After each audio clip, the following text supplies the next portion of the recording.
Good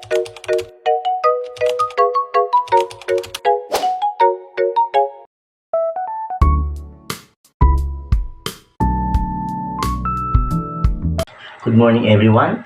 Today, we're diving into the life and ideas of an educational philosopher who believed that school should change the world, and it is George Counts. So, if you're passionate about education and how it to transform society, now let's get started. Counts, born in December 9, 1889, in Baldwin City, Kansas, USA.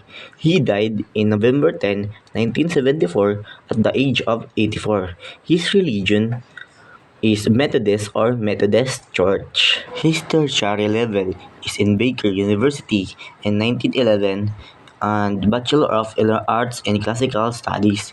He graduate studies in University of Chicago in 1913 and a major of education and a minor of sociology and social. His doctorate in education in University of Chicago in 1916.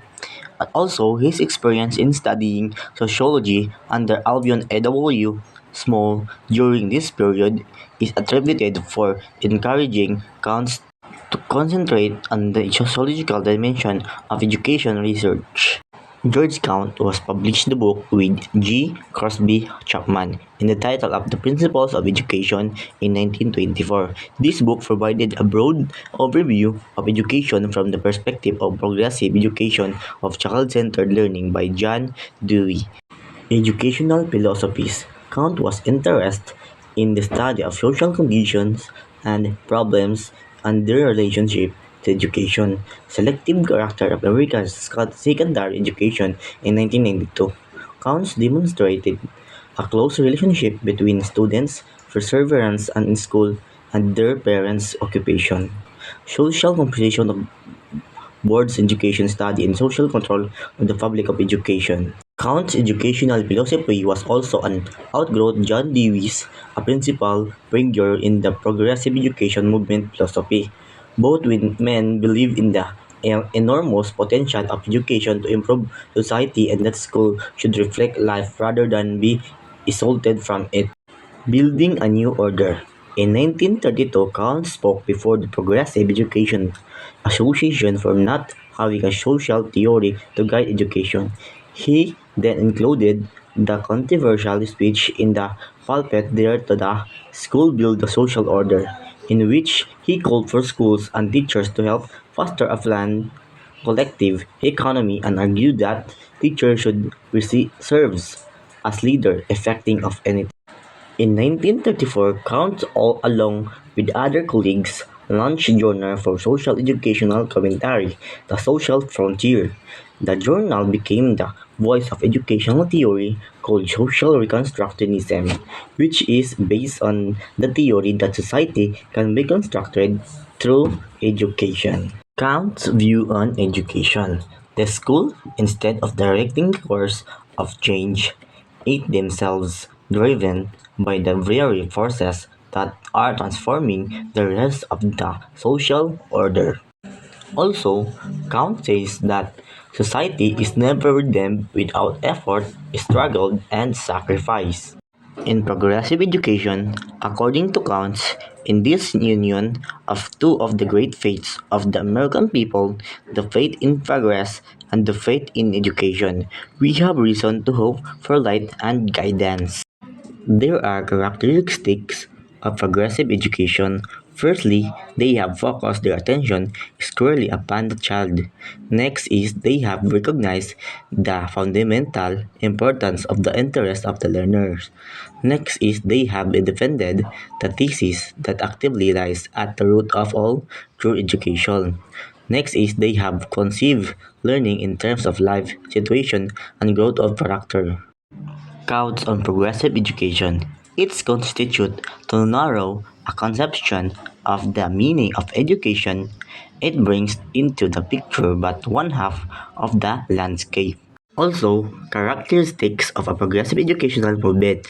There are two characteristics. Number one, it must have orientation, and number two, it must possess direction. Also, these are characteristic of a progressive educational movement. First is face squarely and courageously every social issues. Second is come to grips with life in all its start reality. Next is establish an organic relation with community. Next is develop a realistic and comprehensive theory of welfare. Next is fashion a compelling and challenging vision. Fallacies on educational beliefs. Number one is the fallacy that man is born free. So he is born helpless, he achieved freedom as a race and as an individual through the medium of culture. Number two is the fallacy the child is good by nature. So as an individual is neither good nor bad. The concept of good and bad is by the culture. Good or bad society is not given by nature. Number three is the fallacy that the child lives in a separate world of his own. Place the child in a world of his own and you take from him the most powerful incentives to grow and achievements. Number four is the fallacy that education is some pure and mystical essence that remains unchanged from everlasting to everlasting. This means that genuine education must be completely divorced from politics and etc. Number five, the fallacy that the school should be impartial in its emphasis, that no bias should be given instruction. Complete impartiality is utterly impossible. The school must shape attitude, develop taste, and even impose ideas. Number six is the fallacy that the great object of education is to produce the college professor that is the individual who adopts an agnostic attitude toward every important social issue. Number seven, the fallacy that education is primarily intellectualistic in its processes and goals. Number eight is the fallacy that the school is an all-powerful educational agency. Number nine is the fallacy that ignorance rather than knowledge is the way of wisdom. Number 10 is the fallacy that in the dynamic society, the major responsibility of education is to prepare the individual to adjust himself to social change. In a conclusion, the teacher should deliberately reach for power and then make the most of their conquest in my firm conviction.